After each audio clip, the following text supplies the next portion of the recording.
تو چونکہ یہ زیادہ تر نقال ہیں، ان کے بڑوں نے اگر کوئی بات ایسی نقل کی ہے، یہ اسی کو آگے لے کے چل رہے ہیں. یہ نہیں چاہتے کہ دین کے اندر آسانی لوگوں کو بتائی جائے. یہ سمجھتے ہیں کہ اگر ہم نے دین میں آسانی بتا دی لوگوں کو تو لوگ ٹیلر میڈ اپنا دین بنانا شروع کر دیں گے. حالانکہ یہ بالکل غلط بات ہے. البتہ خود یہ ساری آسانیاں اویل کر رہے ہوتے ہیں. یہ نہ سمجھیے گا کہ یہ خود نہیں اویل کر رہے.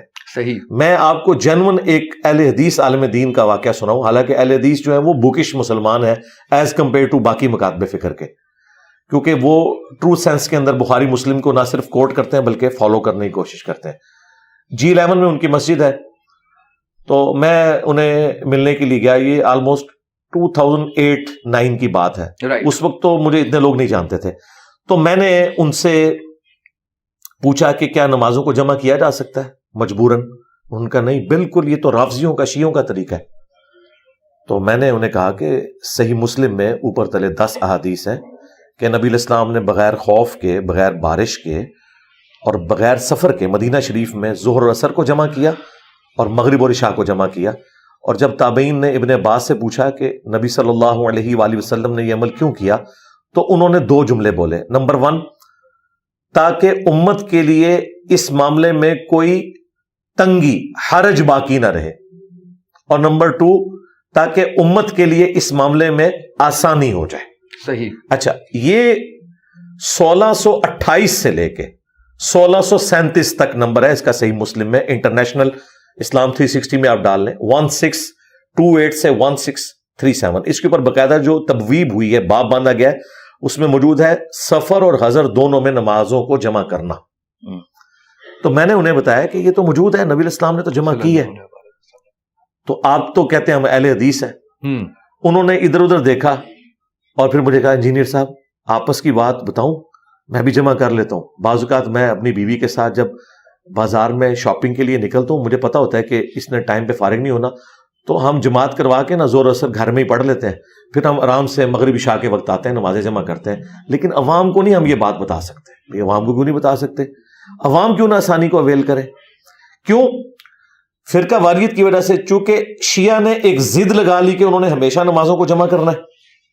انہوں نے کہا کہ ہم سنی ہیں، ہم ہمیشہ نمازوں کو الگ پڑھیں گے، صحیح، درمیان کا راستہ نہیں نکالیں گے. حالانکہ شیعہ کی جو کتاب ہے نہج البلاغہ، جس میں مولا علی کے خطبات اور خطوط ہیں، اس میں باقاعدہ جو مولا علی کا ایک مکتوب ہے جو انہوں نے اپنے دور خلافت میں اپنے گورنروں کے نام لکھا، اس میں انہوں نے 5 نمازوں کے الگ اوقات بتائے ہیں.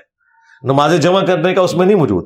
یہ افضلیت ہے اور یہ جواز ہے. اور یہ جواز اتنی بڑی نعمت ہے کہ آج بھی جو لوگ اہم پوسٹوں کے اوپر ہیں، جس طرح آرمی چیف ہیں، پرائم منسٹر ہیں اور چیف جسٹس ہیں، ان کے پاس ٹائم اتنا لمیٹڈ ہوتا ہے کہ ان کے پاس یہ آسانی موجود ہے. اسی طریقے سے جو لوگ یورپ اور امریکہ میں جابز کرتے ہیں، ان کو جاب کے دوران بمشکل آدھے گھنٹے کا 20 منٹ کا وقفہ ہوتا ہے، اور وہ عموماً اپنے شہر سے باہر 30-40 کلومیٹر تک بھی چلے جاتے ہیں. 20 کلومیٹر کے بعد وہ مسافر تصور ہوں گے صحیح مسلم کے تحت. اگر شہر سے باہر نکل گئے وہ نمازوں کو جمع بھی کریں اور فرض بھی 2 پڑھیں، 2 ظہر 2 عصر. اس کی ایسے لوگوں نے نماز شروع کر دی ہے. اور آخری بات، صحیح بخاری کی حدیث ہے کہ دین ہے ہی آسانی کا نام. انہوں نے ہمیں یہ بتایا تھا کہ آپ دین کا علم حاصل کریں گے تو جب علم آتا ہے تو انسان مشکل میں پڑ جاتا ہے. حالانکہ جب علم آتا ہے تو انسان آسانی میں چلا جاتا ہے، اسے پتہ چل جاتا ہے کہ دین نے ہمیں کہاں کہاں ریلیکس رکھے. اور یہ ریلیکسیشن اللہ تعالیٰ نے دی ہے اس لیے تاکہ امت اس سے نفع اٹھائے. صحیح مسلم میں حدیث ہے، حضرت عمر فاروق رضی اللہ تعالیٰ عنہ سے ایک بندہ آگے پوچھتا ہے کہ سورۃ النساء کی یہ آیت ہے کہ اگر تم سفر میں ہو یا حالت خوف میں تو کوئی حرج نہیں اگر نمازوں کو قصر کر لو. تو اس سے تو لگتا ہے کہ حرج نہیں کا مطلب یہ ہے کہ نہ بھی کرے تو ٹھیک ہے، اور اگر خوف ہو تو کرنا چاہیے ورنہ نہیں. انہوں نے کہا میں نے سیم یہی کوسچن نبی الاسلام سے پوچھا تھا کہ اب تو ہم حالت امن میں ہیں، کیا ہم اب بھی سفر میں نمازوں کو مختصر کریں؟ تو نبی الاسلام نے فرمایا یہ اللہ نے آسانی دی ہے، اسے لو. دیکھیں نبی الاسلام کی مینٹالٹی دیکھیں. اس سے بھی بڑھ کر صحیح بخاری میں اتنا اسٹونشنگ عمل لکھا ہے سیدنا علی کا، اس سے بڑھ کر میں نے اس لیے بیان کیا کہ یہ بڑا حیران کن ہے پبلک کے پوائنٹ آف ویو سے.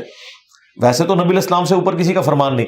سیدنا علی جب اپنے دور خلافت میں دوسرے شہر میں سفر کرتے اور واپسی پہ آتے تو امام بخاری نے نقل کیا ہے کہ وہ کوفے کے گھروں کو دیکھ رہے ہوتے تھے لیکن کوفے میں انٹر ہونے سے پہلے نمازوں کو قصر کرتے تھے، اس لیے کہ وہ کہتے تھے کہ میں اللہ تعالیٰ کی آسانی سے فائدہ اٹھا رہا ہوں، اگرچہ میں گھر پہنچ کے پوری نماز بھی پڑھ سکتا ہوں لیکن میں شہر کی باؤنڈری کے باہر نماز کو مختصر کر کے پڑھوں، میں اللہ کی آسانی سے فائدہ اٹھا رہا ہوں۔ یعنی صحابہ کرام اہل البیت تو اللہ کی آسانیوں کو اویل کرنے کو دین سمجھتے تھے، یہ دین کو مشکل بنانے کو یہ کوئی دین کی خدمت سمجھتے ہیں۔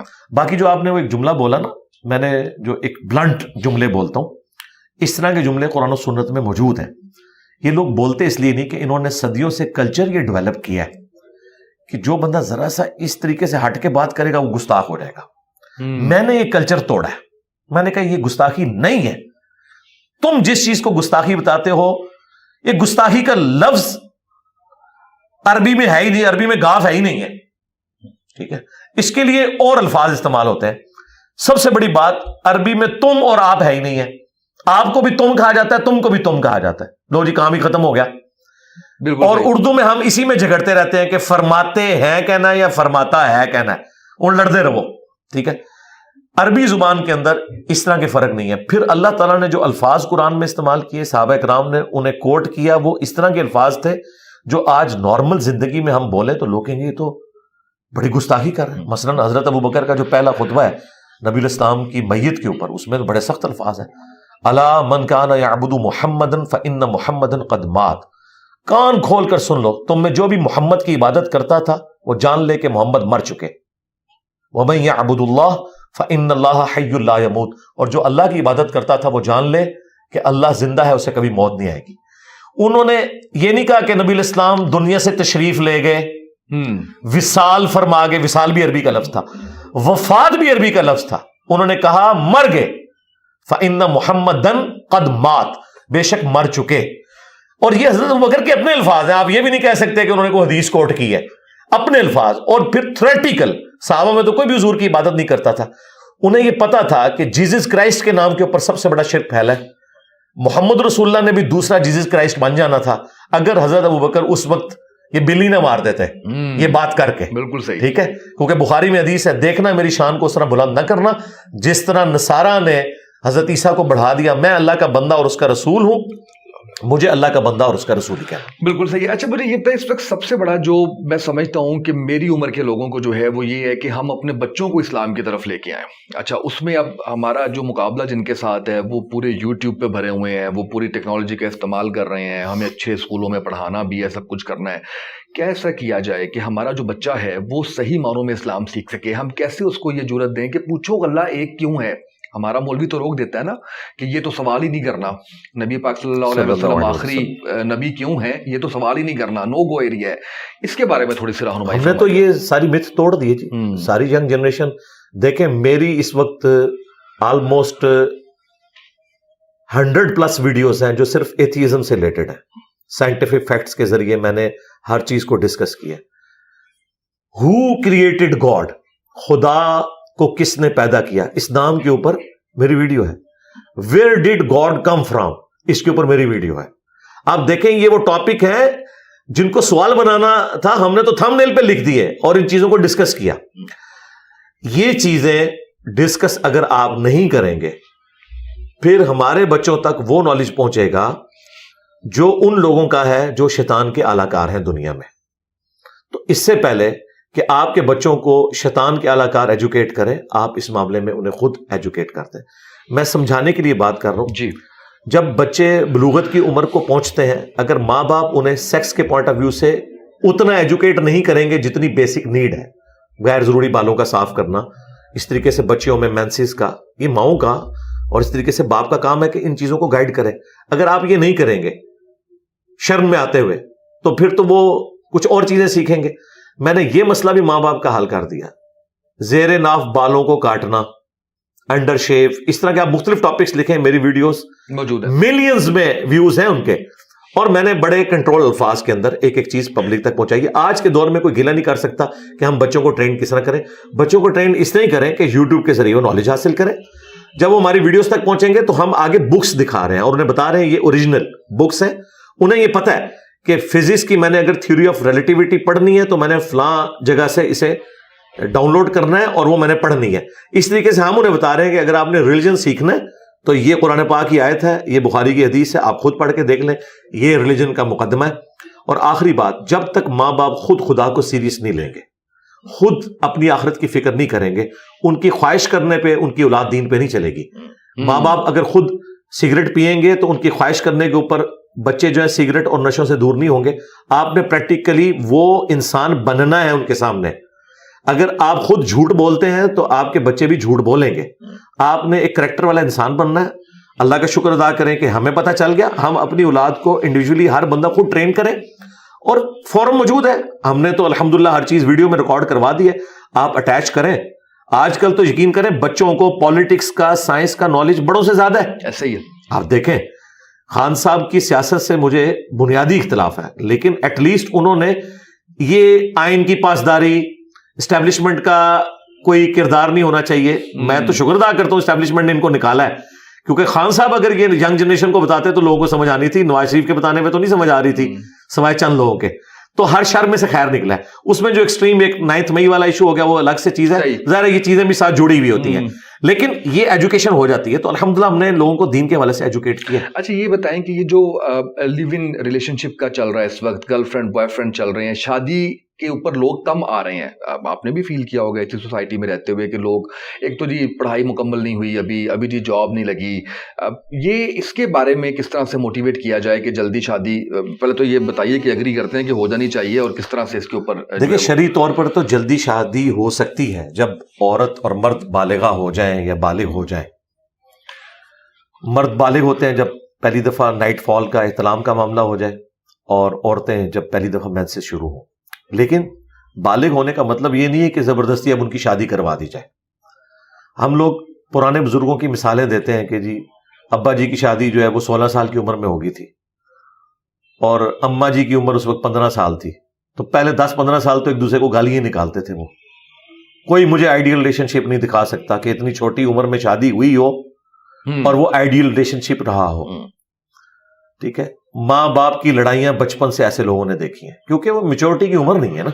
پھر کوئی دینی تعلیم بھی نہیں ہوتی تھی, اور اس قدر ایک گھٹن کا ماحول ہوتا تھا. وہ ماں باپ تو آج کے دور میں ایگزسٹ بھی نہیں کر سکتے جو آج کل لوگ تعلیم یافتہ ہیں. لہٰذا یہ کوئی ضروری نہیں ہے کہ آپ نے چھوٹی عمر میں ضرور شادی کرنی ہے. بالکل ٹھیک. میں تو اس چیز کے حق میں نہیں ہوں کہ چھوٹی عمر میں شادی کر دی جائے. آج کل ہماری بیسک نیڈس صرف 2 وقت کی روٹی نہیں ہے, اچھا لیونگ سٹینڈرڈ بھی ہے. بیسک نیڈس اس وقت اتنی مہنگی ہو چکی ہیں, خواہ وہ بجلی کا بل ہو, گیس کا بل ہو, مکان کا کرایہ ہو. اپنے ذاتی مکان تو بہت کم لوگوں کے پاس ہے. تو ان چیزوں کو میٹ کرنے کے لیے پاؤں پہ کھڑا ہونا ضروری ہے. اگر پاؤں پہ کھڑے نہیں ہوں گے بچے اور آپ ان کی شادیاں کر دیں گے تو ایک دوسرے کے ساتھ لڑتے رہیں گے, اور الٹیمیٹلی انجام طلاق ہوگا. آپ کی طلاق کی بڑی وجہ جو ہے نا فائنینشیل کرائسس ہے. اگر کھانے پینے کا گھر میں مسئلہ نہ ہو, پیٹ بھرا ہوا ہونا, تو اس طرح کے پرابلم پیدا نہیں ہوتے. اچھا اس میں مزید جو آپ نے یہ پوچھا کہ شادیاں لیٹ ہو رہی ہیں, جی بھائی جب تک تعلیم مکمل نہیں ہوگی, اچھی جاب نہیں ہوگی, آپ شادی کریں گے تو اس کا اینڈ رزلٹ کیا ہوگا؟ ہاں اگر کسی کا اچھا کاروبار ہے, پیرلل میں اس کو کوئی پراپرٹی سے کرایہ آ رہا ہے, تو ٹھیک ہے, بچوں کی جلدی شادیاں کروائیں. اگر ماں باپ افورڈ کر سکتے ہیں, بڑا نیکی کا کام ہے, کروائیں. لیکن ایٹ لیسٹ ان بچوں کی جن کی تربیت ہوئی ہو کہ وہ خاندانی سسٹم کو آگے لے کے چلیں. صرف یہ نہیں ہے کہ جی ماں بیمار ہے, مرنے والی ہے, مرنے سے پہلے شادی دیکھنا چاہتی ہے بچے کی. ٹھیک ہے, پھر کئی بوڑھیاں تو جاتے جاتے دادیاں اور نانیاں بے جوڑ کے رشتے کر کے چلے جاتے ہیں. یہ بڑا ظلم ہے کہ ایک ان پڑھ کے متھے آپ مار رہے ہیں ایک PhD خاتون کو, پڑھی لکھی خاتون کو, تو ان کے تو مینٹل ماڈلز ہی نہیں ملیں گے. اسلام تو نہیں اجازت دیتا کہ آپ بغیر کف کے شادی کریں. ہم پلہ لوگ ہونے چاہیے. یہ بڑا ظلم ہے کہ ایک کنڈیشن میں پلی ہوئی بچی لا کے آپ جھونپڑی میں بیاہ کے لائیں اور اسے آپ یہ بتائیں کہ اللہ کے نبی چٹائی پہ بیٹھتے تھے. بھائی جب اللہ کے نبی چٹائی پہ بیٹھتے تھے تو ان کی بیویاں بھی چٹائی پہ بیٹھتی تھی. یہ بھی چیز دیکھنے کی ہے. تو یہ جذباتی چیزیں نہیں ہیں. اسی لیے دیکھیں بخاری مسلم میں حدیث ہے, اے نوجوانوں کے گروہ, جس کے پاس استطاعت ہے وہ شادی کر لے, نکاح کرے. نکاح کرنا نظروں کو نیچا رکھتا ہے اور شرمگاہ کی حفاظت کا ذریعہ ہے. اور جو تم میں نکاح کرنے کی استطاعت نہیں رکھتا وہ روزے رکھ کر اپنی شہوت کو ٹھنڈا کرے. اس میں امپلائڈ ہے کہ یہاں پہ جو استطاعت ہے اس سے مراد اس کا مرد یا عورت ہونا نہیں ہے، فائنینشیل ہے. ہاں، ورنہ تو یہ نہ کہا جاتا کہ وہ روزے رکھ کے شہوت کو ٹھنڈا کرے. تو یہ کہنا، یہ اکثر ایک جھوٹی آپ نے روایت سنی ہوگی کہ ایک غریب تھا، نبی علیہ السلام نے کہا شادی کر، وہ اور غریب ہو گیا، پھر کہا دوسری شادی کر، اور غریب ہو گیا، تیسری، جب چوتھی کی تو امیر ہو گیا. یہ بالکل جھوٹی گڑھی ہوئی روایتیں، اس طرح تو نہیں ہوتا دنیا میں، نہ اس طرح کی ترغیب دلائی گئی ہے. نبی علیہ السلام کے اگر آپ دیکھیں، آپ کی بیٹیوں کے حق میں آج کی اگر آپ کیلکولیشن کریں 15 سے 20 لاکھ روپے بنتا ہے سونے کے اعتبار سے. یہاں پہ حق میں رکھا ہوتا ہے 32 روپے 8 آنے، آج تک چل رہا ہے. تو بھائی اگر یہ اتنے بڑے بڑے حق میں رہے ہیں تو دیے ہیں نا لوگوں نے، اس طرح تو نہیں ہوا کہ نہیں دیے.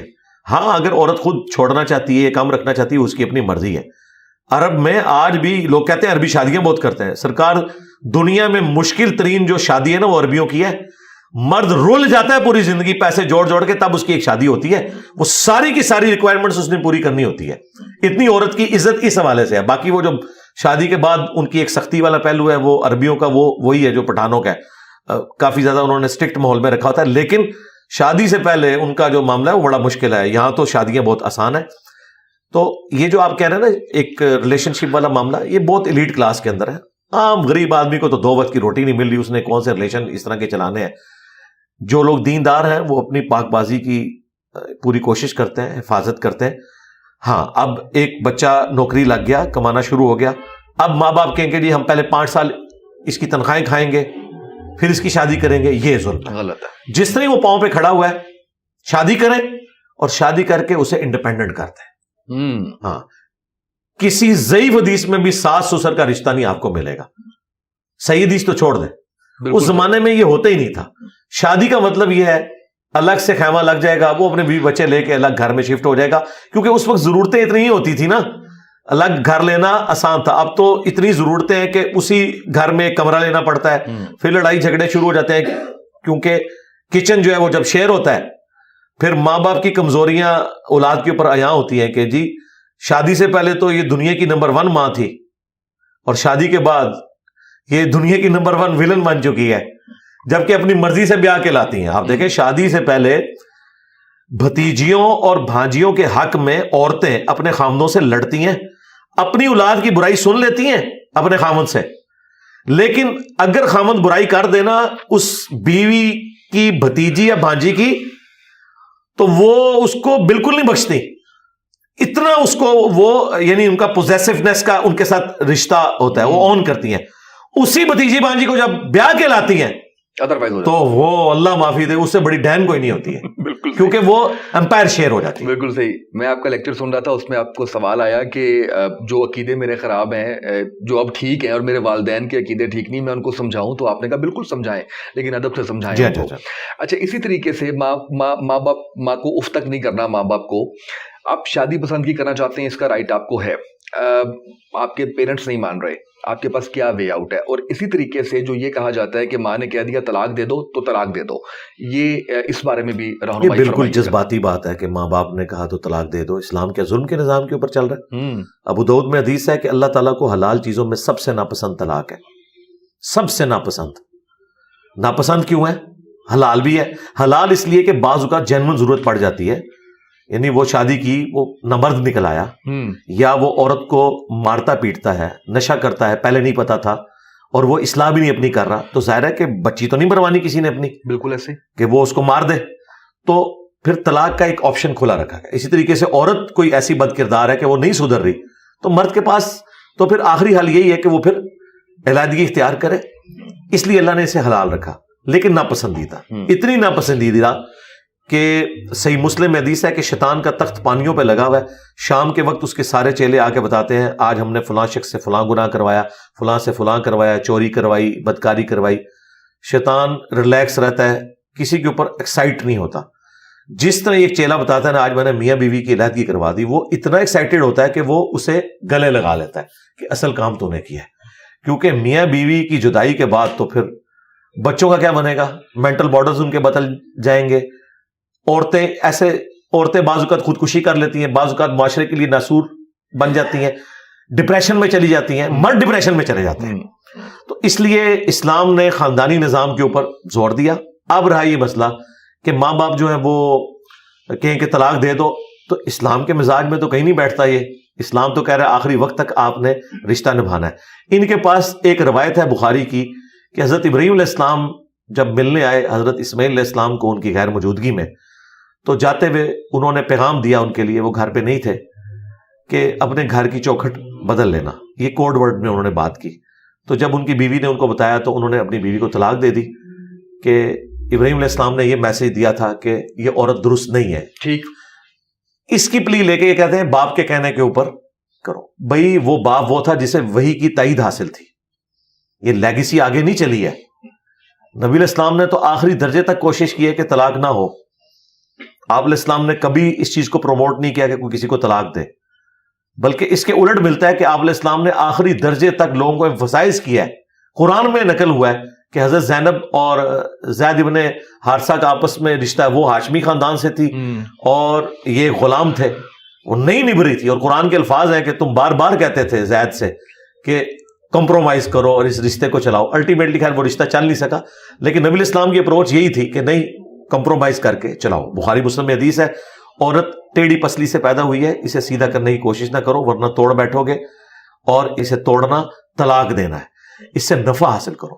صحیح مسلم میں حدیث ہے, یہ دنیا برتنے کی جگہ ہے, سب سے بہترین سرمایہ نیک بیوی ہے.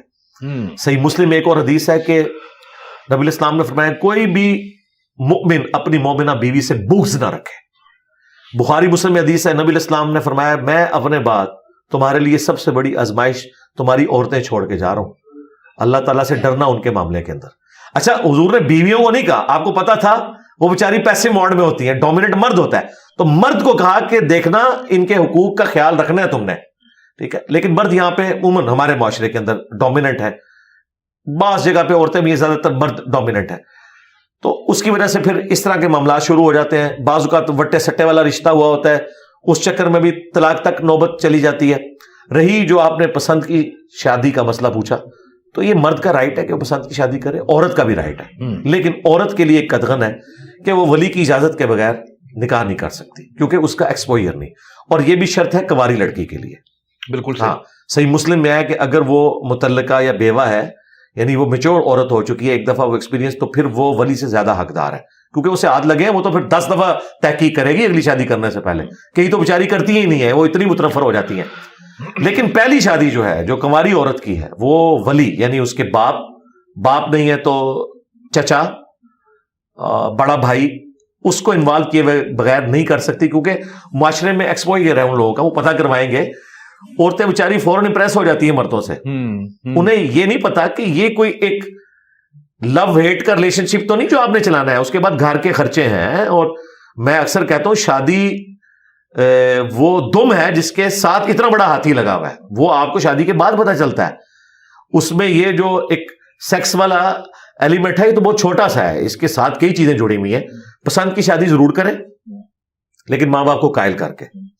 اور اگر ماں باپ قائل نہیں ہو رہے اور ایک مرد شادی کرنا چاہتا ہے ایسی لڑکی کے ساتھ جس کے ماں باپ قائل ہیں, یعنی ولی کی اجازت موجود ہے, تو ٹھیک ہے, ماں باپ کی اجازت کے بغیر وہ شادی کر سکتا ہے, لیکن ایک شرط, اس کو بیاہ کے پھر اس گھر میں نہیں لائے گا. ہاں, ورنہ تو لا کے آپ بھیڑیوں کے آگے ایک معصوم سے خرگوش کو پھینکنے لگے. تم تو چلے جاؤ گے نوکری پہ, تمہاری بیوی سے وہ اس کے بھی بدلے اتاریں گے اور تیرے بدلے بھی اتاریں گے. یہ ظلم ہے, کام خراب ہو جائے. اور میں اپنی سسٹر سے بھی ریکویسٹ کروں گا, اگر ان کا کوئی اس طرح کا سلسلہ چل رہا ہے تو وہ پہلے سٹیمپ پیپر کے اوپر لکھوائیں کہ پھر وہ بغیر جو اس طریقے سے ماں باپ کی مرضی کے رشتہ کر رہے ہیں نا جس مرد کے ساتھ, آپ پھر ان ماں باپ کے ساتھ آپ نے نہیں رہنا. ان کے ساتھ کٹی نہیں ہے, رہنا الگ گھر میں, ملنا ہے, رسپیکٹ دینی ہے, لیکن ان کے آگے نہیں جا کے ان کو پھینکنا. بالکل صحیح, کیونکہ ظاہر انہوں نے تو انہیں نہیں کرنا. یہاں پہ تو وہ خالائیں اور پھوپھیاں جو نازوں سے اپنی بھتیجیاں اور بھانجیاں بیاہ کے لاتی ہیں, وہ ان کی تکا بوٹی کر کے رکھ دیتی ہیں, اور جو بیٹا لے کے آیا ہوا ہے مرضی کے خلاف, اس کے ساتھ وہ کیا کریں گی؟ تو وہ تو آپ سمجھ لیں ایک بھوکے شیر کے آگے آپ ایک معصوم جانور کو پھینک رہے ہیں, وہ تو چھوڑے گا ہی نہیں اس کو.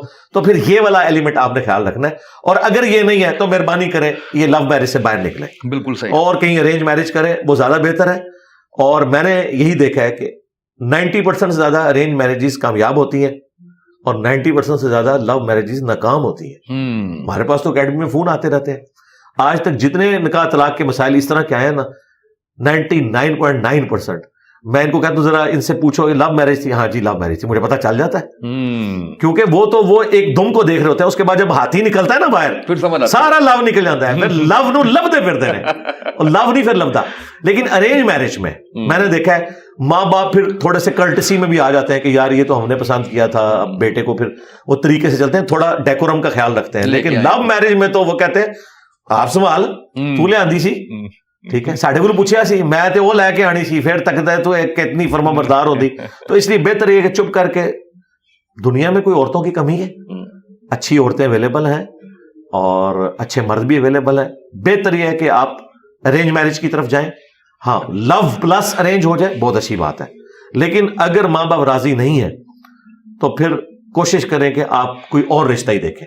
یہ میں بات کر رہا ہوں شادی سے پہلے، شادی کے بعد ماں باپ راضی نہیں ہے نا، وہ جو مرضی کریں، آپ نے اپنا گھر کیوں برباد کرنا ہے؟ بالکل نہیں کر سکتے۔ بالکل صحیح ہے۔ نکاح متع جائز ہے؟ نہیں جی، نکاح متع ہو اہل تشیع کے ہاں جو پایا جاتا ہے، یا جو اہل حدیث وہابیوں کے ہاں عرب میں نکاح مسیار، اس کی کچھ شکلیں جائز بھی ہیں۔ یعنی اگر کوئی بوڑھی عورت ہے، عرب کے اندر ایک کلچر ہے کہ بوڑھی عورتیں بغیر خامند کے نہیں رہتی، وہ اپنے لیے ایک سیکیورٹی فیل کرتی ہیں کہ وہ کسی مرد کے ساتھ منسوب ہو، یہ وہاں کا کلچر ہے۔ ٹھیک ہے، یہاں پہ تو نہیں ہے، یہاں پہ وہ اپنے بچوں کے ساتھ، پوتے پوتیوں کے ساتھ، نواسے نواسیوں کے ساتھ خوش رہتی ہیں۔ لیکن وہاں پہ تو ایون 60-70 سال کی عورت، 60 سال کا تو میرے علم میں ہے کہ اگر وہ بیوہ ہوتی ہے نا تو اس کے رشتے عدت کے بعد آنا شروع ہو جاتے ہیں بوڑھے لوگوں کی طرف سے۔ اچھا، اگر وہ رشتے آتے ہیں تو وہ پھر اس طرح کے رشتے آتے ہیں کہ جس میں مرد پھر یہ کہتا ہے کہ ٹھیک ہے میں تمہیں آن کروں گا، لیکن مجھے وہ حق معاف کرو کہ ریگولرلی میں نے تمہارے پاس آنا ہے، کبھی میں 4-5 مہینے بعد، سال بعد آ جایا کروں گا، تم پہ میرا نام بھی رہے گا۔ اس عورت کو بھی مرد کی وہ والی نیڈ نہیں ہوتی سوائے اس کے کہ اس کے ساتھ نام لگ جائے۔ بالکل تو اس طرح کا جو ایگریمنٹ کے ساتھ شادی ہوتی ہے، لیکن یہ شادی یہ نہیں ہوتی کہ کچھ عرصے بعد تمہیں طلاق دے دوں گا، وہ پھر متع ہو جائے گا۔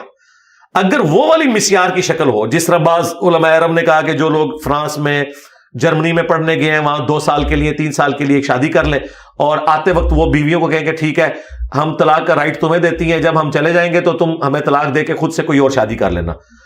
متع چاہے 1 رات کا ہو چاہے 5 سال کا ہو، مسیار کی شکل میں، یہ دونوں حرام ہے۔ اسلام نے میاں بیوی کا ریلیشن شپ اس لیے رکھا ہے کہ ایک خاندانی نظام وجود میں ہے۔ خاندانی نظام متع کے ذریعے یا مسیار کے ذریعے نہیں آئے گا۔ ہاں اوائل اسلام میں تھا، وہ تو کئی چیزیں تھیں، شراب بھی پہلے حرام نہیں تھی، وہ اللہ تعالیٰ نے گریجولی ان چیزوں کو ڈسکریج کر کے حرمت تک پہنچایا۔ آج کی ڈیٹ میں اس کی کوئی کنڈیشن اس طرح کی موجود نہیں ہے۔ ایون میں آپ کو بتاؤں جو شیعہ علماء ہیں نا، وہ بھی کہتے ہیں عام حالت میں نکاح متع حرام ہے۔ اوکے، ہاں جی، وہ کہتے ہیں کیٹاسٹروفک کنڈیشن میں ہے، کیٹاسٹروفک کنڈیشن میں جو انہوں نے شرائط لگائی ہوئی ہے نا، اور جو اس طرح کا نکاح متع ہے اس میں پھر وہ اولاد بھی اوریجنل تصور ہوگی اور باپ کے مرنے کے بعد اس اولاد میں وراثت بھی جائے گی۔ بالکل، یہ نہیں ہے کہ بھئی کوئی بھی پسند آئی تو 1 رات کا نکاح کر لیا۔ اور مجھے بتائیں کیا دنیا میں یہ نظام چل سکتا ہے؟ پھر تو لوگ ایک دوسرے کی بہنیں دیکھتے رہیں گے اور دنیا بس یہی کام چلتا رہے گا کہ اچھا اس دفعہ میں نے 1 ہفتے کے لیے اس کی بہن کے ساتھ شادی کرنی۔ دنیا میں میاں بیوی بچے ایک خاندان کو وجود دیں اور ایک نئی نسل تیار کریں، ان کی تربیت کریں، وہ بھائی شادی ایک ہی اچھی ہے۔ ہاں بالکل، یہ بھی ذہن میں رکھیے گا، اسلام میں شادی ایک ہی ہے، 4 کی اجازت ہے۔ نبی اسلام نے بھی ایک ہی شادی کی ہے حضرت خدیجہ کے ساتھ، 24 سال تک دوسری بیوی نہیں کی۔ یہ جو آپ کی بعد کی شادیاں ہیں دین کی حکمت کے تحت، یہ آپ کے آخری چند سالوں کی شادیاں، زندگی آپ نے ایک عورت کے ساتھ گزاری ہے 24 سال تک۔ دیکھیں ایک شخص 52 ایئرز کا ہو گیا، اب آ کے وہ آخری 10 سالوں کے اندر بقیہ کی شادیاں کر رہا ہے۔ اس نے اپنے گولڈن پیریڈ تو جوانی کا گزار دیا ایک عورت کے ساتھ، یہ بتانے کے لیے کہ شادی نبی الاسلام نے ایک ہی کی ہے۔ ان کی وفات کے بعد آپ نے دوسری شادیاں کی ہیں، اور وہ بھی ایک خاص دینی حکمت تھی۔ یہ جو لوگوں کو شادیوں کی ترغیب دلاتے ہیں، ان سے پوچھا نبی الاسلام نے کتنی شادیاں کی ہیں؟ 1 شادی۔ وہ جو شادیاں وہ بات کی ہیں، قرآن میں بھی آیا کہ 4 کی اجازت ہے، اور اگر انصاف نہ کر سکو تو 1 پر اکتفا کرو، کیونکہ اللہ تعالیٰ کو پتا تھا کہ یہ مشکل کام ہے۔ دیکھیں جس طریقے سے ایک مرد اپنی عورت کو آن کرتا ہے نا، عورت کے اندر بھی اس طرح کا معاملہ، ایون جو سوکنوں والا یہ سارا معاملہ ہے نبی الاسلام کی بیویوں میں بھی پایا جاتا تھا۔ تو میں یہ سمجھتا ہوں جو بڑی کاز کے لیے کام کرنے والے لوگ ہیں، بھلے ان کے پاس پیسہ بھی ہو، افورڈ بھی کر سکتے ہو، جو لوگ بڑی کاز کے لیے کام کر رہے ہیں انہیں ایک شادی کے اوپر اتفاق کرنا چاہیے اور اپنی زندگی اس کاز کو دینی چاہیے. میں تو اپنے اس ماڈرن دور کے اندر جتنے بڑے لوگوں کو دیکھتا ہوں، ڈاکٹر اسرار صاحب ایک شادی، مولانا طارق جمیل صاحب ایک شادی، ٹھیک ہے، اچھا مولانا اسحاق صاحب ایک شادی، آپ اندازہ کریں، مولانا مودودی ایک شادی، یہ سارے جتنے بڑے بڑے لوگ ہیں. اور تو اور ڈاکٹر فرحت ہاشمی جنہوں نے 4 شادیوں کے اوپر لیکچر ریکارڈ کرائے ہوئے ہیں، انہوں نے بھی اپنی مرد کی دوسری شادی نہیں کروائی، وہ اکیلی بیوی ہے ان کی. نہیں پاسبل نہیں ہے. جو بڑی کاز کے لیے لوگ کام کر رہے ہوتے ہیں نا، وہ پھر شادیوں کے جب چکر میں پڑیں گے پھر وہ دین کا کام اس لیول پہ نہیں کر سکتے. انہیں پتا ہے یہ نئے بکھیڑے کھل جائیں گے. غامدی صاحب ایک شادی، غامدی صاحب کی وائف جو ہے، آپ ان کی سادگی دیکھیں تو آپ کے یار ایک طرف اتنا انٹلیکچوئل آدمی، انہوں نے ایک پینڈو عورت کے ساتھ اپنی زندگی بڑی اچھی گزاری ہے کیونکہ انہوں نے اپنے آپ کو وقف کیا. ہاں جس بندے نے کوئی بڑا موٹیو اپنی زندگی میں نہیں رکھا ہوا اور اس کے پاس دولت ہے اور وہ شادیاں افورڈ کر سکتا ہے، ضرور کریں، ہم کبھی ڈسکریج نہیں کرتے. کوئی بھی بڑے سے بڑا مفتی عالم دین 4 شادیوں کو ختم نہیں کر سکتا. یہ اجازت ہے، یہ فرض نہیں ہے، اجازت ہے. جو اصل شادی ہے وہ ایک ہی ہے اور وہ پہلی شادی ہے. دیکھ لیں جو دوسری شادی کرتا ہے پوری جان پھٹک کر کے بھی وہ دیکھ کے بھی کرتا ہے نا، پھر وہ کہتا ہے نہیں جی وہ پہلی شادی تھی، او جی وہ تو زنانی میری ٹھیک نکلی. ہاں ایون نبی اسلام کو آپ دیکھ لیں، سیدہ عائشہ جو ہے وہ کہتی ہے میں بعض کو جیلس ہو جاتی تھی کہ آپ اس بڑھیا کی تعریفیں کرتے ہیں حضرت خدیجہ کے. حضور علیہ السلام حضرت خدیجہ کی وفات کے بعد ان کی سہیلیوں کو بھی کوئی چیز پکاتے تھے، قربانی کرتے تھے تو گوشت بھجوایا کرتے تھے. بڑی بات ہے. تو وہ پہلی بیوی ہوتی ہے، اپنی بیویوں کی قدر کریں. بالکل صحیح ہے. اچھا آپ نے بڑے لوگوں کا نام لیا تو میں نے کہا آپ اپنا نام بھی لیں گے اس میں. انجینئر محمد علی مرزا کی ایک شادی. ہاں جی میں تو چونکہ قائل ہوں نا اور میں لوگوں کو موٹیویٹ کر رہا ہوں تو یہ تو ہو نہیں سکتا کہ میں خود اس پہ عامل نہ ہوں. میری جب شادی ہوئی تھی نا تو میں نے اپنی وائف سے کہا تھا کہ تم میری دوسری بیوی ہو. میری پہلی شادی جو ہے اپنی جاب کے ساتھ ہے. ظاہر ہے جس ادارے میں نے جاب کی ہے میں نے اس ادارے کے ساتھ، اس کے کام کے ساتھ عشق کیا. میں تاریخ بدل کے گھر آیا کرتا تھا، صبح نکلتا تھا اور 12 بجے کے بعد گھر آتا. ظاہر ہے کہ پاکستان کے چند ادارے جو ٹاپ پہ گئے ان میں سے ہمارا ڈیفنس کا ایک ادارہ ہے. تو میں نے تو میری شادی بھی جاب پہ لگنے کے آلموسٹ 3 سال بعد ہوئی ہے. صحیح.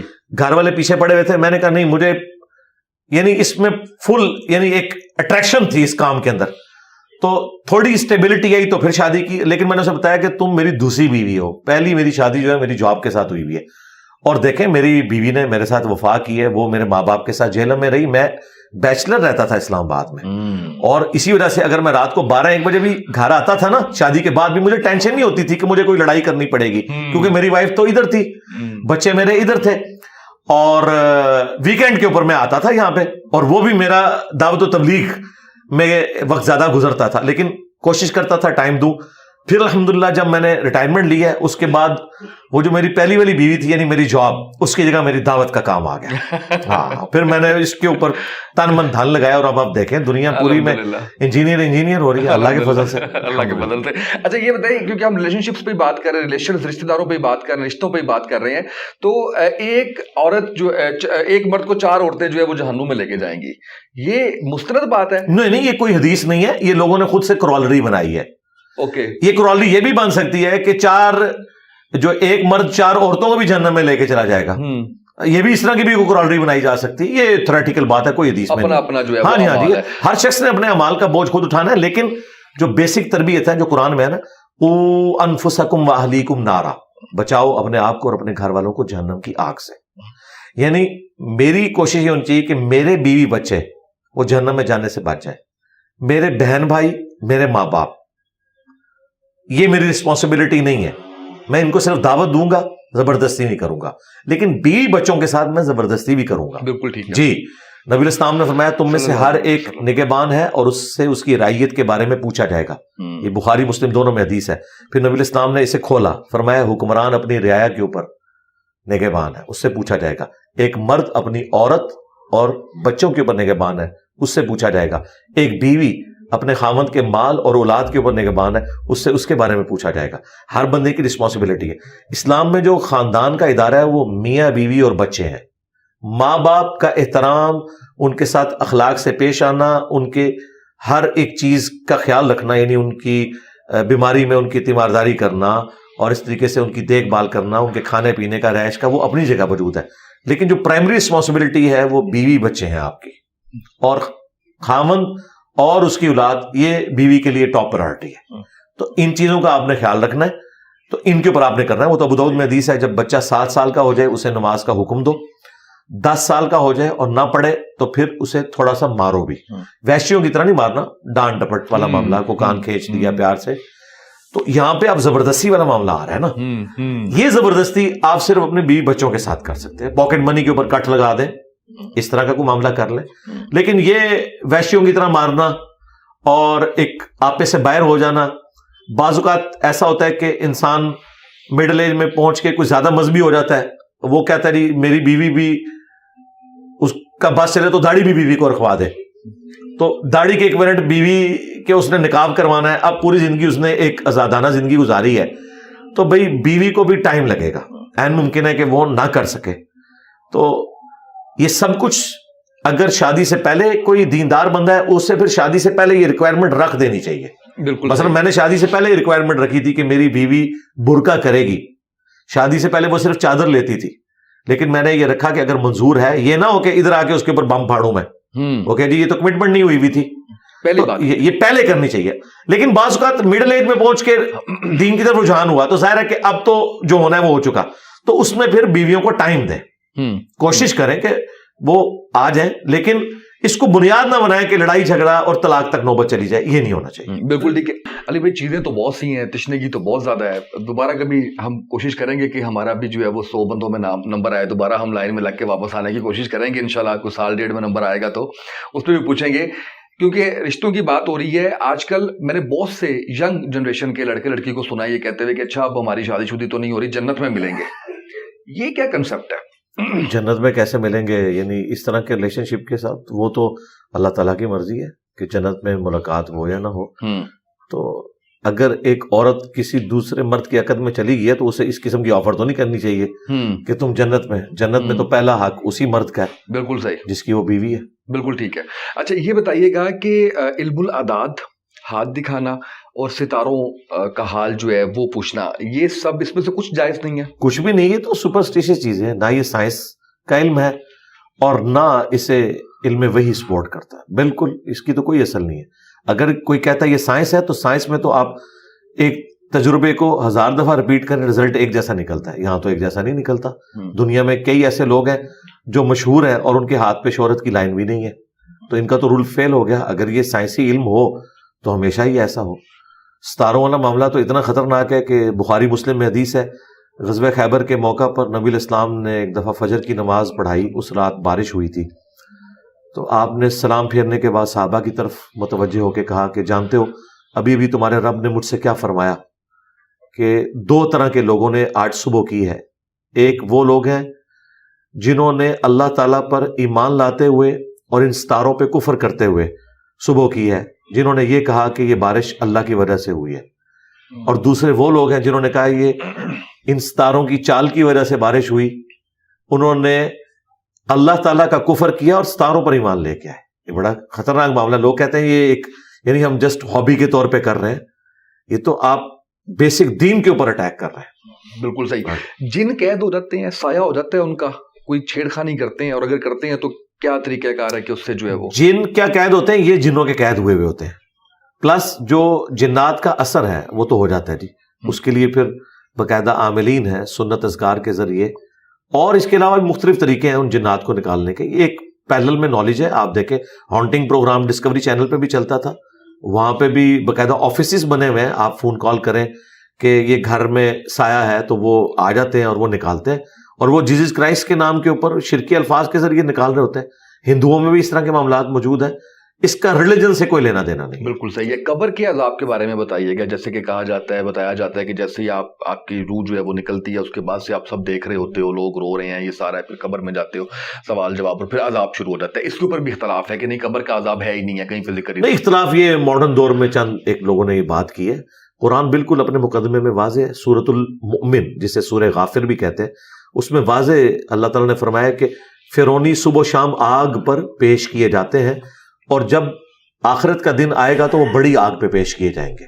تو اس وقت تو آخرت نہیں آئی ہے، تو وہ کون سی آگ پہ پیش ہو رہے ہیں؟ وہ برزخ والا معاملہ ہے، یعنی دنیا سے لے کر آخرت کے دن تک. وَمِن وَرَائِهِمْ بَرْزَخٌ إِلَى يَوْمِ يُبْعَثُونَ، ان کے مرنے سے لے کر قیامت کے دن اٹھائے جانے تک برزخ ان سین بیریئر ہے. اس کے لیے ہم قبر استعمال کرتے ہیں. قبر مٹی کی ڈھیری بھی ہو سکتی ہے، ہوا میں راکھ کا بکھرنا بھی ہو سکتا ہے، سمندر میں غرق ہونا بھی ہو سکتا ہے، شیر کے پیٹ میں بھی کسی کی قبر ہو سکتی ہے. بیسیکلی اس زندگی کے بارے میں بتایا گیا، اور وہ ان سین بیریئر ہے. اگر آپ قبر بھی کھود لیں آپ کو وہ نظر نہیں آ سکتا، وہ اس فزیکل ورلڈ کی چیز نہیں ہے. ہاں، یہ ذہن میں رکھیے گا، وہ ایک ان سین بیریئر ہے جس کو ہم آبزرو نہیں کر سکتے. اس کے اوپر ایمان رکھتے ہیں اور یہ سب کچھ ہوتا ہے. عذاب قبر کا انکار جن لوگوں نے کیا ان کے رد پہ امام بخاری نے اسی آیت کو صحیح بخاری میں ہیڈنگ میں ڈالا ہے، اور نیچے وہ عذاب قبر والی اور قبر میں جو سوالات ہوتے ہیں ان کی احادیث لے کر آئے. اور مقدمہ تو ان کا قرآن سے ختم ہو جاتا ہے. ان کا مقدمہ یہ تھا کہ جب تک آخرت قائم نہیں ہوگی، حساب و کتاب نہیں ہوگا، تو اللہ تعالیٰ اگر عذاب دے کسی کو تو اس کی صفت عدل چیلنج ہو جائے گی کہ ابھی تو نیکیاں اور بدیاں تولی نہیں گئی ہیں تو پہلے کیسے عذاب ہو رہا ہے. یہ بیسیکلی ان کی جو ڈاکٹرین ہے وہ اس پہ کھڑی ہے. تو میں نے توڑ دی تھی کہ قرآن میں تو کئی جگہ آیا ہے کہ جب گنہگاروں کی موت کا وقت آتا ہے تو فرشتے ان کے منہ اور پیٹھوں کے اوپر ہتھوڑے مارتے ہیں. تو تمہاری ڈاکٹرین میں مانوں تو موت کے وقت ایک فاسق شخص کو پٹائی تو نہیں کرنی چاہیے کیونکہ آخرت کا دن تو نہیں آیا. وہ عذاب کیوں آ رہا ہے اس کے اوپر؟ بالکل صحیح. اس طریقے سے دنیا میں بھی سورہ سجدہ میں آئے کہ ہم دنیا کی زندگی میں بھی لوگوں کو عذاب دیں گے تاکہ وہ آخرت اورینٹڈ ہو جائیں، اللہ کی طرف پلٹ آئیں. تو عذاب کی 4 قسطیں ہیں دنیا کی زندگی میں، موت کے وقت، قبر میں، قبر سے مراد ہے مرنے سے لے کر قیامت کے دن تک، وہ کسی بھی فارم میں ہو سکتی ہے، اور الٹیمیٹ آخری قسط جو ہے وہ آنی ہے قیامت کے دن. اللہ تعالیٰ ہمیں ان تمام عذابات سے محفوظ رکھے. آمین آمین. یہ بتائیے گا جن لوگوں کے مرنے کے بعد لوگ ان کو قرآن پاک پڑھ کے جو ہے وہ بچتے ہیں، ان کے لیے نیک اعمال کرتے ہیں، صدقہ کرتے ہیں، اس کا فائدہ جا رہا ہوتا ہے؟ صدقہ خیرات کا تو فائدہ جاتا ہے. سب سے بڑھ کر جو چیز ہو سکتی ہے وہ دعا ہے.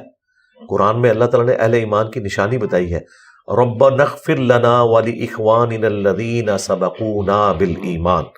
اہل ایمان وہ ہیں جو اپنے سے پہلے لوگ دنیا سے جا چکے ان کے لیے دعائیں مغفرت کرتے ہیں. اور یہ اللہ نے کیسا بندوبست کیا ہے کہ بخاری مسلم میں حدیث ہے کہ ایک مسلمان کے دوسرے مسلمان پہ 5 حق ہیں. ان میں سے ایک یہ ہے کہ جب وہ مر جائے اس کا جنازہ پڑھے، اور جنازے میں ہم مغفرت کی دعا کرتے ہیں، یہ اسے نفع پہنچانا ہے. پھر مسلم شریف میں حدیث ہے جس کے جنازے میں 40 ایسے لوگ شریک ہوں جو شرک نہ کرتے ہوں، اللہ تعالیٰ ان کی شفاعت اس شخص کے حق میں قبول کر لے گا. پھر ابو داؤد میں حدیث ہے جب اپنے بھائی کو دفنا چکو تو اس کی قبر پہ کھڑے ہو کر اس کی قبر کے سوالات کی استقامت کے لیے دعا کرو. پھر صحیح مسلم میں حدیث ہے کہ حضرت عمر بن عاص نے کہا جب میں مر جاؤں تو میری قبر پہ اتنی دیر بیٹھے رہنا جتنی دیر ایک اونٹ کو نہر کر کے اس کا گوشت تقسیم کیا جاتا ہے، یعنی 2 سے 2.5 گھنٹے، تاکہ میں قبر سے مانوس ہوں اور اللہ تعالیٰ کے آئے ہوئے فرشتوں کو جواب دوں. ایک صحابی کہہ رہے ہیں تو ان کا تو یہ عقیدہ تھا کہ اسی قبر میں سوالات ہوتے ہیں اور اس سے فائدہ بھی ہوتا ہے. پھر مسلم شریف میں باقاعدہ حدیث ہے جو آپ نے قبرستان جا کے دعا مانگنی ہے، السلام علیکم اہل الدیار من المؤمنین والمسلمین وإنا ان شاء اللہ بکم للاحقون نسأل اللہ لنا ولکم العافیہ.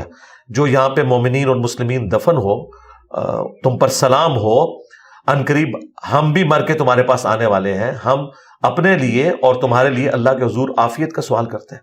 اور پھر جو صدقہ ہے وہ تو پہنچنا ہی پہنچنا ہے. مسلم شریف میں حدیث ہے کہ میت کو سوائے 3 چیزوں کے کسی چیز کا نفع نہیں پہنچتا. نمبر 1 جو اس نے صدقہ جاریہ کیا اپنی زندگی میں، ظاہر ہے اس کا ہے، اس کے مرنے کے بعد بھی جاری ہے. کسی نے کوئی کنواں کھدوا دیا اسے ثواب ملے گا.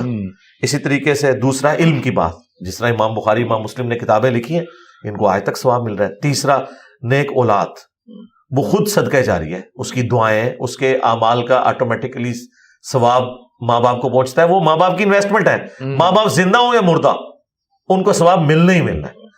بخاری میں سنن نسائی میں حدیث ہے، ایک صحابی سعد ابن عبادہ کہتے ہیں کہ میں سفر پہ تھا، میری والدہ فوت ہو گئی، تو میں نے نبی علیہ السلام سے واپسی پہ پوچھا کہ یا رسول اللہ میری والدہ فوت ہوگی، کیا میں ان کی طرف سے اگر صدقہ کروں تو انہیں ثواب ملے گا؟ تو نبی علیہ السلام فرمایا ہاں ملے گا. تو انہوں نے ایک کنواں کھدوایا، اس کنویں کا نام ہی پڑ گیا ام سعد کا کنواں. تو اصال ثواب کی مختلف فارمز ہیں، لیکن یہ قرآن خوانی، یہ بخشنا، یہ والا معاملہ نہیں.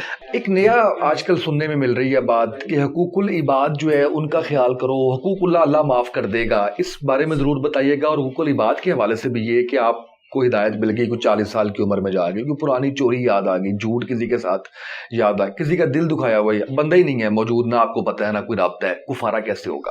اس کا کفارہ تو پھر یہی ہے کہ اس کے لیے دعائے مغفرت کرے، اس شخص کی طرف سے صدقہ اور خیرات کرے، تاکہ قیامت والے دن جب اس کے نامہ اعمال میں وہ نیکیاں جائیں اور وہ دیکھے کہ آپ نے اس کے لیے کیا ہے، پھر اللہ تعالیٰ کو وہ ریکویسٹ کر دے گا کہ میں اسے راضی ہوں. تو یہ آپ ایفرٹ پٹ کریں اس کے لیے. باقی یہ جو راگ الابنا کے حقوق العباد جو ہے وہ اللہ تعالیٰ معاف نہیں کرے گا، حقوق اللہ معاف کر دے گا، ایک اس کا اسپیکٹ جو ہے وہ بالکل نان سینس ہے. حقوق العباد بھی حقوق اللہ ہی ہیں، یعنی یہ ماں باپ کا حق جو رکھا ہے وہ اللہ ہی نے رکھا ہے، انڈائریکٹلی تو وہ بھی حقوق اللہ ہی ہے. اس میں سے بعض اوقات لوگ یہ نظر نکال رہے ہوتے ہیں کہ ٹھیک ہے نماز روزے کا کوئی فائدہ نہیں، حج کا کوئی فائدہ نہیں، آپ ماں باپ کی خدمت کر لیں، بیوی بچوں کا خیال رکھ لیں. بھائی اس طرح تو نہیں ہے، قرآن تو ایسا نہیں کہتا. قرآن تو ٹوٹیلٹی میں بات کرتا ہے. جس طرح ایک پرندے کے لیے 2 پر ہیں، اس طریقے سے دین 2 چیزوں کے اوپر کھڑا ہے، حقوق اللہ اور حقوق العباد. بلکہ ہر چیز اللہ نے جوڑوں کی شکل میں پیدا کی ہے. علم اور عمل، کوئی کہ میں بڑا عالم ہوں، عمل نہیں کر رہا، زیرو ہے. اور ایک شخص عمل کیے جا رہا ہے، اس کے پاس علم نہیں ہے، غلط طریقے سے عمل کر رہا ہے، وہ بھی زیرو ہے. تو یہ دونوں چیزیں پیرلل میں چلتی ہیں. اس طریقے سے حقوق اللہ اور حقوق العباد دونوں پیرلل میں ہیں. لیکن اس کا ایک پہلو درست بھی ہے کہ حقوق العباد والا معاملہ زیادہ سینسٹیو ہے. وہ اللہ نے اپنی ڈیسٹنی میں خود مقرر کیا ہے یہ چیز اپنے اوپر کہ یہ میرے بندے معاف کریں گے. صحیح بخاری میں حدیث ہے، جس نے دنیا میں کسی کے ساتھ اگر کوئی زیادتی کی ہے، کوئی لین دین کا مسئلہ ہے، یہیں پر طے کر لو، آخرت میں تمہیں نیکیاں دینی پڑے گی. اور مسلم شریف میں حدیث ہے، صحابہ کرام سے آپ نے فرمایا جانتے ہو مفلس کون ہے؟ صحابہ نے کہا کہ ہم تو اسی کو مفلس سمجھتے ہیں جس کے پاس دنیا کا متاع نہ ہو. آپ صلی اللہ علیہ وآلہ وسلم نے فرمایا میری امت کا مفلس وہ ہے جو آخرت میں اس حال میں آئے کہ اس کے نام اعمال میں پہاڑوں کے برابر نماز، روزہ، حج، زکوٰۃ کی نیکیاں تھیں، لیکن اس حال میں آیا کہ دنیا میں کسی کو مارا، کسی کو پیٹا، کسی کا خون بہایا، کسی کا دل دکھایا. اب وہ ایک ایک کر کے اللہ کے پاس آئیں گے اور اس سے اس کی نیکیاں لینا شروع کر دیں گے، کیونکہ آخرت کی کرنسی نیکیاں ہیں. حتیٰ کہ اس کا نام اعمال خالی ہو جائے گا. ابھی بھی کچھ لوگ باقی ہوں گے جس کا بدلہ پھر اللہ تعالیٰ اس فارم میں دے گا کہ اللہ تعالیٰ فرمائے گا کہ اس کی نیکیاں تو ختم ہو گئی ہیں، اب تمہارے گناہ اس کے نام اعمال میں ڈالوں گا. اور وہ پہاڑوں کے برابر نیکیاں، نماز، روزہ، حج، زکوٰۃ کی رکھنے کے باوجود جہنم میں چلا جائے گا. پھر نبی اسلام نے اینڈ پہ فرمایا کہ میری امت کا مفلس یہ ہوگا. لیکن اس سے نماز، روزہ، حج، زکوٰۃ کی اہمیت کم نہیں ہوتی. یہ بتایا جا رہا ہے کہ اس کے ساتھ یہ بھی ضروری ہے. لوگ دوسری طرف چل پڑتے ہیں. ہم لوگوں کو بتاتے ہیں کہ بھائی اللہ تعالیٰ چھوٹی سی بات پہ پکڑ سکتا ہے. یہ کہتے ہیں جی بخاری مسلم حدیث ہے، ایک بدکار عورت تھی اور اس نے ایک کتے کو اپنے موزے میں پانی پلایا، اللہ نے بخش دیا. بھائی یہ ایک واقعہ ہے اللہ کی رحمت کا. یہ نہیں اللہ نے فرمایا کہ جو بدکاری کرے اس کے بعد کتے کو پانی پلا لے تو میں بخش دوں گا. یہ بتایا گیا کہ اللہ کی رحمت سے نا امید نہیں ہونا. اسی بخاری مسلم میں لکھا ہے کہ ایک نیک عورت تھی، اس نے ایک بلی کو قید کر دیا، وہ بھوکی پیاسی مر گئی، وہ جہنم میں چلی گئی. اب بتائیں اس کی تو نیکیاں نہیں کام آئی. تو اللہ تعالیٰ چاہے تو چھوٹی بات پہ پکڑ بھی سکتا ہے، اگر وہ چھوٹی بات پہ چھوڑ سکتا ہے. ہمیں تیار رہنا ہے آخرت کے پوائنٹ آف ویو سے. اور یہ جو پک اینڈ چوز والا دین ہے یہ نہیں ہے. جہاں تک نماز کا معاملہ ہے یہ بالکل ایک سینسٹیو اللہ تعالیٰ کا ایریا ہے. قرآن حکیم میں واضح ہے وَأَقِیمُوا الصَّلَاةَ وَلَا تَكُونُوا مِنَ الْمُشْرِكِينَ. نماز قائم کرنا اور مشرک نہ ہو جانا. صحیح مسلم میں 246 نمبر حدیث ہے، بندے کے کفر اور ایمان، شرک اور اسلام کے درمیان فرق نماز ہے. صحیح مسلم میں حدیث ہے، عبداللہ ابن مسعود کہتے ہیں کہ جماعت کے ساتھ نماز پڑھنا یہ نبی الاسلام کی سنت خدا ہے. اور حضور کے زمانے میں اگر کوئی شخص بیمار ہوتا نا اور 2 بندوں کے سہارے مسجد میں آ سکتا، وہ نماز مسجد میں پڑھتا تھا، کہیں اسے منافق نہ سمجھ لیا جائے. جماعت چھوڑنے پہ، نماز چھوڑنے کا تو تصور ہی نہیں تھا. پھر جامعہ ترمذی میں حدیث ہے کہ صحابہ کرام صرف نماز چھوڑنے والے کو کافر سمجھتے تھے.